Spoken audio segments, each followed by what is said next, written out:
அதான் ஜூஸை குடிப்போமா? இல்லைண்ணா காசு இல்லைண்ணா. வாட வாங்குறேன். சத்தியமா காசு இல்லை. சரி வா நான் வாங்கிட்டேன். அப்பா வா போகல. ஊசியில சோறு போட்டா எங்க வேணாலும் கிளம்பிடுறதா.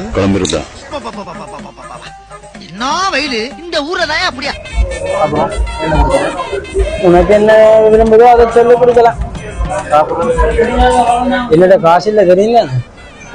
வந்திருக்கிற யாரோடையும் திடீர்னு நீ யாருன்னு எனக்கு தெரியும், நான் யாருன்னு உனக்கு தெரியும். அதனால தானே சொல்றேன் காசு இல்லைன்னு. நான் கொடுப்பேன். சரி அப்ப ரோடு வைக்கல தம்பி. சாப்பிட்றதுக்கு என்ன வேணும்? ஒரு 2 சாப்பாடு ரோல் தான்.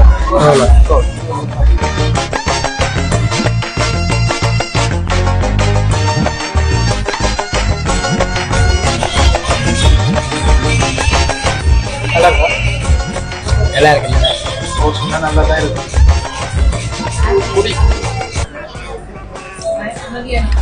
ரெண்டு ரோடு நல்லா இருக்குண்ணா ரோடு. நல்லா தான் இருக்கு. ரோடு 2 சொல்றேன் சொல்லு. சொல்றேன். பட்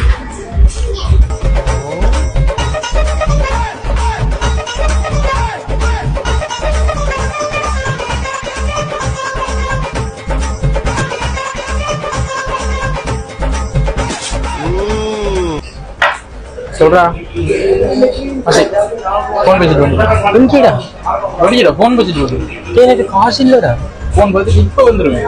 சரி சரி முக்கியவாடா. என்ன தெரியும் தானே? என்கிட்ட இல்லை. தெரியுது.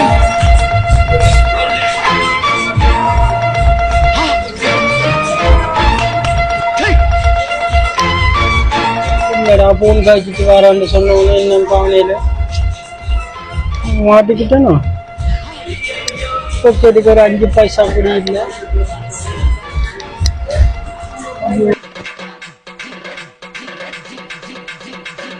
Sir bill.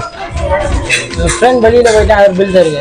உங்களோட அந்த வந்த அந்த உடம்பான அவர் உங்களை சொல்லிட்டு தன்னை உங்களுக்கு தான் தெரியும்னு சொல்லிட்டு போறாரு. அட பாவியலா, இப்படி தாண்டா அசிங்கப்படுறதுனா வாழ்க்கையில. பில் உங்களை பே பண்ணணும்னு சொல்லிட்டு போனேன். வெளியில தான் தரமாட்டேன்னு சொன்னது. அலுவலா போறேன் உங்களை பே பண்ண சொல்லிட்டு போட்டேன். அப்படியே சொன்னேன். காசு இல்லை. என்ன இப்படி சொன்னா நாங்களும் என்ன செய்யறாங்க? அதாவது சாப்பிட வரக்கு முதல் யோசிச்சிருக்கோம். நீங்க இது அப்படிங்க எப்படி பில் எப்படிங்க லேட் ஆகுது பே பண்ண? என்கிட்ட காசு இல்லை. எத்தனை இப்படி வந்துருக்கீங்க? இப்ப நான் என்ன சொல்றதாங்க? பே பண்ணுங்க. நான் எடுங்க. ஆனால் காசு இல்லைன்னு நான் ஃபோன்லாம் இருக்கிறத வச்சிருங்க. இப்படி ஐயோ இதை மாட்டி விட்டுட்டு போட்டாங்க.